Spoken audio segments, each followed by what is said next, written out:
सलाम सामीन, पेश खिदमत है हमीद फरीदी सीरीज़ की रुलाने वाली का पार्ट 2।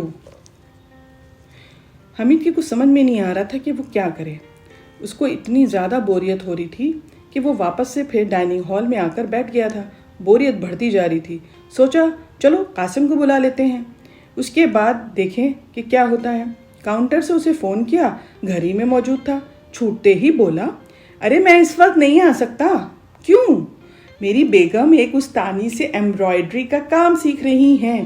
बेगम सीख रही हैं ना, तो तुम चले आओ। नहीं, मैं देख रहा हूँ कहीं उल्टा सीधा ना सिखा दे। कैसी है? हमीद ने पूछा। लाहौल बला कुव्वत, साले हमेशा गंदी बात ही सोचोगे। ज़रूर तुम्हारे मेयार की है तभी। हमीद को मज़ा आया। अच्छा बस। दूसरी तरफ से झल्लाई हुई आवाज़ आई और सिलसिला कट गया। हमीद ने भी रिसीवर रख दिया था। उसकी समझ में नहीं आ रहा था कि वो क्या करे। इतना ज़्यादा उसके ऊपर बोरियत सवार हो रही थी कि दिल चाहा कि कपड़े फाड़े और पागलों की तरह चीखता हुआ वहाँ से निकल भागे। शायद ऐसा कर भी गुजरता, लेकिन दूसरे ही लम्हे में एक औरत नज़र आई। सदर दरवाजे से हॉल में दाखिल हो रही थी। गैर मुल्की थी और किसी सफ़ेद फार्म नस्ल से ताल्लुक़ रखती थी, लेकिन खुदा की पनाह हसीन बेपनाह। हमीद तो देखता ही रह गया। रफ्तार का तो जवाब ही नहीं। ऐसा लगा जैसे लहरों में कंवल डोल रहा हो। उसने उसे डाइनिंग हॉल से निकल के रिक्रिएशन हॉल में दाखिल होते देखा था।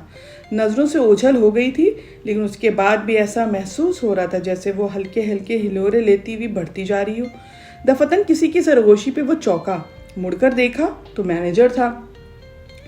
वो चुपके से उसके कान में कह रहा था, देखा आपने?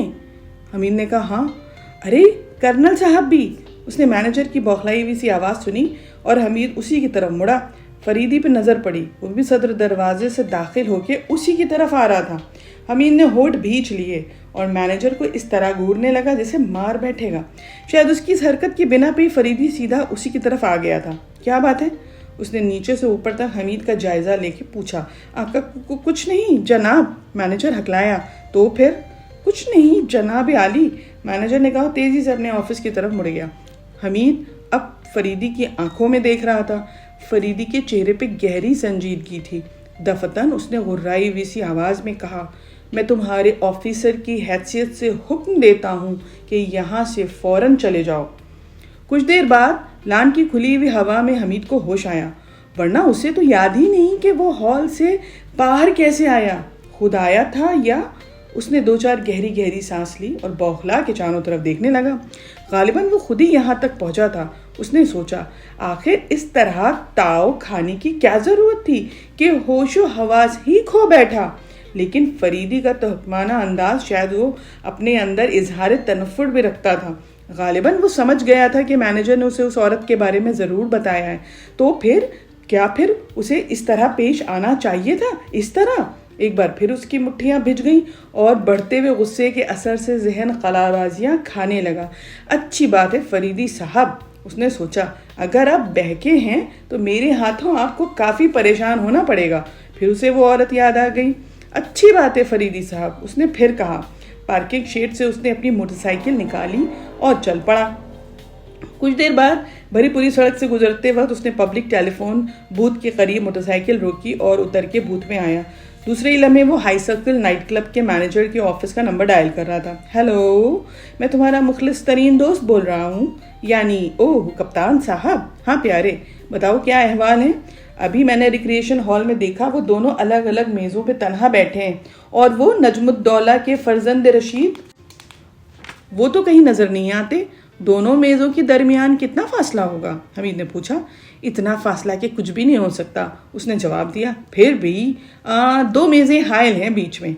अगर हायल ना होती तो क्या होता? हमीद ने गुस्से में पूछा था। क्या होता? यानी कि अरे अजब सवाल है, बताओ। हमीद गुर्राया। अरे वाह जनाब, ये अच्छी रही। मैं जवाब चाहता हूँ।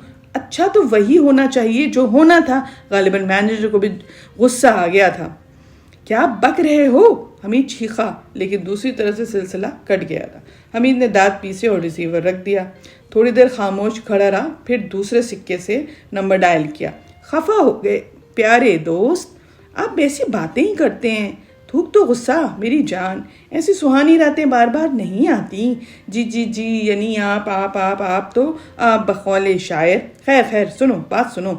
تمہیں ہمارے کرنل صاحب پہ نظر رکھنی ہے. بڑے پارسا بنتے تھے بیچارے، لیکن اگر انہیں معلوم ہو گیا تو وہ میں دیکھ لوں گا، تم فکر نہ کرو. بہت اچھا جناب.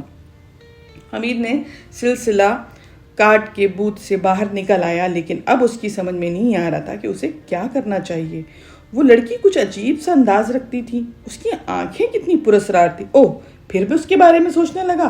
لا حول ولا قوت، جہنم میں جائے. وہ گردن جھٹک کے موٹر سائیکل کی طرف بڑھ گیا تھا.